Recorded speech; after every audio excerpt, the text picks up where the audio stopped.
नमस्कार, मैं तनिषा रावत और लाई हूँ आपके लिए एक नया पॉडकास्ट जिसमें हमारे साथ आज जुड़े हैं तरुण बिष्ट जी, जिनकी रिसर्च है उत्तराखंड के प्राचीन ट्राइबल सिस्टम पे। तो इसी से रिलेटेड आज हम कुछ सवाल उनसे करने वाले हैं। नमस्कार सर, तो आपकी ही रिसर्च से जुड़ा हुआ हमारे पास एक सवाल है। तो मैं आपसे पूछना चाहूंगी कि जो गढ़वाली कुमाऊनी लोग हैं उत्तराखंड के, किस तरह से हमारी जीवन शैली ट्राइबल में आती है, हमको क्यों ट्राइबल माना जाए। पहले ये समझने की कोशिश करेंगे कि ट्राइबल किसे कहते हैं, क्योंकि पहले ये समझना जरूरी है कि ट्राइबल किसे कहते हैं, क्या क्या चीज है जो किसी भी समाज को ट्राइबल समाज बनाती है। एंशिएंट में कहते थे नेचर फिलॉसफी स्कूल, यानी प्रकृतिवादी दर्शन।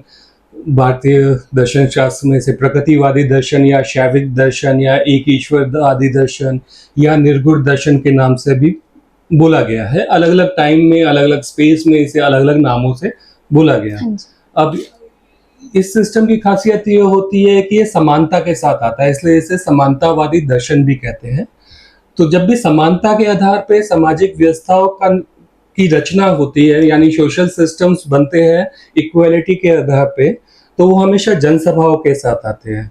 और वहाँ पे जल जंगल जमीन कम्युनिटी की प्रॉपर्टी होती है, यानी पूरे समाज की प्रॉपर्टी होती है। ये कुछ बेसिक चीजें हैं जो चीजों को आपको एक ट्राइबल सिस्टम बनाती है। जैसे पुराने ट्राइबल सिस्टम के कुछ एग्जांपल्स हैं: विदतगढ़ सभा समिति, पंचायत महापंचायत, पौर महापौर, जनपद महाजनपद। क्योंकि हमारी एक धारणा रही है कि ट्राइबल सिस्टम है तो पिछड़े हुए ही होंगे, या इंडियन सिनेमा में आता है कि ट्राइबल है पत्ते पहन के घूम रहे हैं। मगर एक्चुअली रियलिटी ये थी कि जब तक ट्राइबल से उनकी जमीन नहीं छीनी गई, उनके जंगल नहीं छीने गए, ट्राइबल एक्चुअली सबसे डेवलप्ड कम्युनिटी थी जिसके पास सबसे ज्यादा नेचुरल रिसोर्सेज थी, और वो अपने नेचुरल रिसोर्सेज के थ्रू एक बहुत बेहतरीन और हेल्दी लाइफ जीते थे। नया सिस्टम आया, उसने हमारे जंगल छीन लिए। और तो अब जब ट्राइबल को देखते हो तो आपको लगता है कि ट्राइबल हमेशा से गरीब या पिछड़े हुए थे। मगर हमारे पास हम सिस्टम वाइज देखते हैं तो ये चीज एकदम अलग ही दिखाई देती है। तो जैसे हमारा सिस्टम था विदतगढ़ सभा समिति, जिसे गढ़ व्यवस्था भी कहते हैं। तो ये उत्तराखंड में लागू जो सिस्टम था, उसे ट्राइबल सिस्टम में भी दो तरीके के सिस्टम होते थे। एक होता था कुरु और पुरु। कुरु कहते थे ब्लड ब्रदर ट्राइब को, और पुरु कहते थे पुनः नवा, जो कन्वर्ट होके ट्राइबल सिस्टम में वापस लौटे। तो यहाँ पे ब्लड ब्रदर ट्राइबल सिस्टम हमें मिलता है। तो हमारे जो ब्लड ब्रदर ट्राइबल सिस्टम का नाम था विदतगढ़ सभा समिति। और एक्चुअली हम उस स्ट्रक्चर के साथ उसे समझेंगे तो हमें ज्यादा अच्छे से समझ में आएगा कि क्या हमारा स्ट्रक्चर रहा है, और क्या हमारे पूर्वजों के आदर्श है, या जो एथिक्स हमारे उत्तराखंड में आज भी हमारे यहाँ पे लागू होते हैं लोगों पे, समाज पे, वो किन आधार पे बने।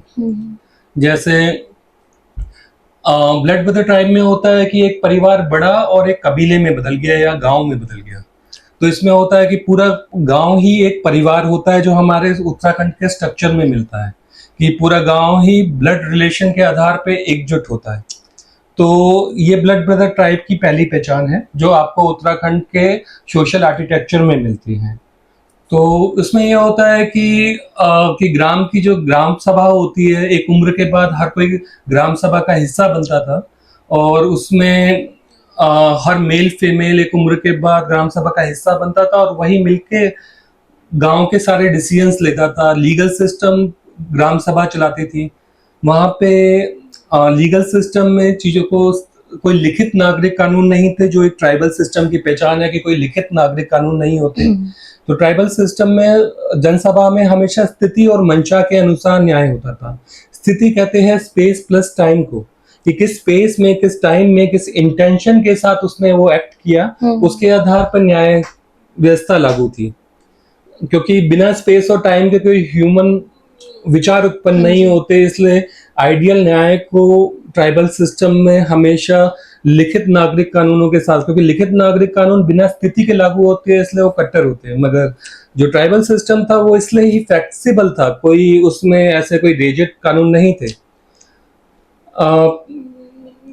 उसके बाद ग्राम सभा को विदत कहा गया था प्राचीन समय में। तो विदत के जैसे ये इस तरीके के गांव जब एक समय के बाद इनकी जनसंख्या बढ़ जाती थी तो ये गांव दो हिस्सों में बढ़ जाते थे। तो उत्तराखंड में आमतौर पे कल्चर पाया जाता है कि आपका 74 84 अलग अलग संख्या है, अलग अलग एरिया में गांव की ट्रेडिशन में जिस संख्या के बाद गांव दो हिस्सों में बढ़ जाता था। तो दोनों गांव की अलग अलग ग्राम सभा जरूर हो जाती थी, मगर वो ब्लड रिलेशन के आधार पे एकजुट होता था। और हजारों सालों की हिस्ट्री में वहां पे बड़े बड़े गढ़ बन गए ऐसे, क्योंकि जो एक ही गांव से टूट टूट के करीब 7-8 गांव का, जैसे मैं खुद कन्याल बिस्टू, हमारे 7-8 गांव है वहां पे, जिनका 7-8 गांव का अगर मिलाएंगे तो कन्याल बिस्टू के जो 7-8 गांव मिला के गढ़ कहलाएगा, क्योंकि वो ब्लड रिलेशन से जुड़ा हुआ एक एक्सटेंडेड फैमिली है। तो इस गढ़ में होता था कि हमारे जो ब्लड ब्रदर जो ट्राइबल्स के ये जो गढ़ होते थे, इनमें यह होता था कि जो भी राजा होता था या फिर जो भी नायक होता था हमारा, क्योंकि वो हमारे सीधा ब्लड रिलेशन का होता था, हमारे ब्लड के बाहर का कोई हम पे रूल नहीं कर सकता था, क्योंकि हम ब्लड ब्रदर ट्राइब है। तो ऐसे में जो राजा हमारे ब्लड का होता था तो हम राजपूत कहलाते थे, क्योंकि राजा से हमारा सीधा ब्लड का रिलेशन जुड़ता है। तो उसके ऊपर होता है विदत गढ़ सभा होती है, सभा गोत्र की होती है। तो जैसे मैं भारद्वाज गोत्र का हूँ, जो one of the biggest clan है उत्तर भारत की। तो उसमें जितने भी गढ़ है जो भारद्वाज गोत्र के हैं वो जाते थे फिर गोत्र सभा में। गोत्र सभा में फिर जो ये गोत्र सभा में यहाँ पे देवता का चुनाव होता था या गोत्र प्रमुख का चुनाव होता था। गोत्र प्रमुख तक ही हमारे लिए कानून बना सकता था, क्योंकि वो हमारे ब्लड रिलेशन का था। अब उसके ऊपर जितने भी अलग अलग गोत्र प्रमुख हैं वो मिलके गणाध्यक्ष का चुनाव करते थे समिति में। तो जो गणाध्यक्ष है वो किसी भी ट्राइब के लिए कानून नहीं बना सकता था, वो अपनी ट्राइब के बाहर किसी भी ट्राइब के लिए और क्लान के लिए या गोत्र के लिए कानून नहीं बना सकता था, वो इंटरनेशनल रिलेशन ज्यादा देखता था। तो यहाँ का जो सिस्टम था, यहाँ पे सारे कानून ग्राम अलग अलग सभाएं बनाती थी, और जो रिप्रेजेंटेटिव थे जैसे गढ़ राजा है, गढ़ में भी अलग अलग सिस्टम लागू थे, क्योंकि हर ट्राइब में एक अलग यूनिक सिस्टम लागू था, क्योंकि वो उनके क्या ज्योग्राफी है, क्या आसपास की, उसके हिसाब से डिजाइन किया गया था। तो उसमें भी 3 तरीके के हमें सिस्टम मिलते हैं। गणतंत्र में एक पशुपति या भूमियान देवता का मिलता है। गढ़ राज्य जो गणेश के, जिसका रिप्रेजेंटेटिव गणेश कहलाता है, वो गढ़ राज्य सिस्टम के साथ आता है। पहाड़ में उसे ग्वेल या गोलू भी कहते हैं। गढ़ परिषद हमेशा कार्तिकेयन के साथ आता है। तो हर देवता अपने सोशल सिस्टम के साथ आता था उस समय, कि अपने economy system, legal system, administrative system, अलग टैक्स सिस्टम के साथ आता था। तो इसलिए इतने सारे हमारे यहाँ देवी देवता मिलते हैं, क्योंकि अलग अलग टाइम में हमने अलग अलग सिस्टम्स को अपनाया, और हर गढ़ अपना यूनिक सिस्टम अपनाने के बावजूद भी कुछ चीजों के आधार पे एकजुट था। जैसे ग्राम सभा रूल करती थी, जल जंगल जमीन कम्युनिटी की प्रॉपर्टी हुआ करती थी, क्योंकि नेचुरल रिसोर्सेज के थ्रू ही लोगों पे कंट्रोल करते हैं। तो जब भी इक्वालिटी बेस पे एक सोसाइटी बनती है तो जल जंगल जमीन हमेशा जनता की प्रॉपर्टी होता है। तो ये सारी चीजें हैं जो हमें ट्राइबल बनाती है। वरना अगर हम आर्ट के फॉर्म के तौर पे भी देखें तो ट्राइबल आर्ट हमेशा फोक के साथ आती है। हमारा भी फोक आर्ट था, जिसमें पूरा मेल फीमेल मिलकर गाते थे। पूरा परिवार कम्युनिटी, फोक में हमेशा मतलब कम्युनिटी मिलकर गाती है, नाचती है फोक आर्ट में। जैसे क्लासिकल में जो डुअलिटी फिलॉसफी स्कूल यानी नायकवाद के साथ आता है, हमेशा क्लासिकल के साथ आता है। और अभी जो कंटेम्पररी कैपिटलिस्ट फिलॉसफी स्कूल है वो हमेशा ये इल्यूजन को आर्ट के तौर पे वो पेश करते हैं। तो अलग अलग फिलॉसफी स्कूल में अलग अलग आर्ट फॉर्म्स बने। तो फोक हमेशा ट्राइबल के साथ आता है, और हमारा आर्ट फॉर्म ट्राइबल है, इसलिए भी हम ट्राइबल खुद को क्लेम करते हैं। तो ऐसी कोई चीज नहीं है जो हमें ट्राइबल सिस्टम से बाहर रखती है। तो उत्तराखंड बेसिकली पूरा एक ट्राइबल सिस्टम के आधार पे बना हुआ सिस्टम था। जैसे इन कुरु लोगों का सिस्टम गढ़ सिस्टम था, जैसे मैंने आपको बताया, और जी। कुरु से कुमाऊं शब्द की उत्पत्ति हुई, अच्छा। और गढ़ से गढ़वाल शब्द की उत्पत्ति हाँ। हुई है। और ये तो हर कोई जानता है कि 52 गढ़ों और 100 गढ़ों का हाँ जी, गढ़वाल था। हाँ। और कुमाऊं में भी कभी 36 गढ़ थे, कभी उससे ज्यादा भी गढ़ थे। हाँ। अलग अलग टाइम में अलग अलग गढ़ यानी परिवारों का संगठन हाँ। बना, अलग अलग संगठन बने, गठजोड़ बना। तो ये पूरे का पूरा ब्लड ब्रदर ट्राइबल सिस्टम है, जो एकदम टिपिकल ट्राइबल सिस्टम है। इसमें कोई दो राय नहीं है कि हम लोग ट्राइबल थे।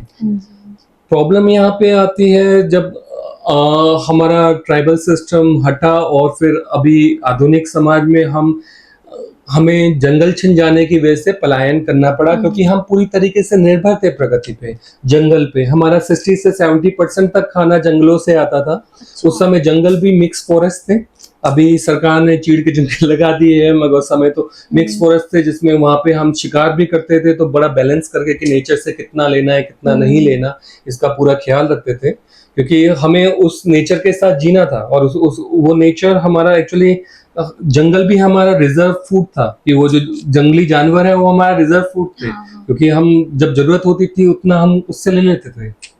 तो उत्तराखंड के पलायन का एक बड़ा कारण था कि हम पूरी तरीके से प्रगति पे निर्भर थे, हम लोग ट्राइबल थे। और जब हमसे हमारा जंगल छीन लिए गए तो हम मजबूर हो गए पलायन करने के लिए। और ये सबसे बड़ा उदाहरण है कि हम ट्राइबल थे। बहुत बहुत शुक्रिया सर, बहुत कुछ हमको जानने को मिला आपसे उत्तराखंड के बारे में, हर हमारे क्वेश्चन के बारे में। बहुत बहुत शुक्रिया, और जुड़े रहिएगा हमारे साथ अगले पॉडकास्ट के लिए। धन्यवाद।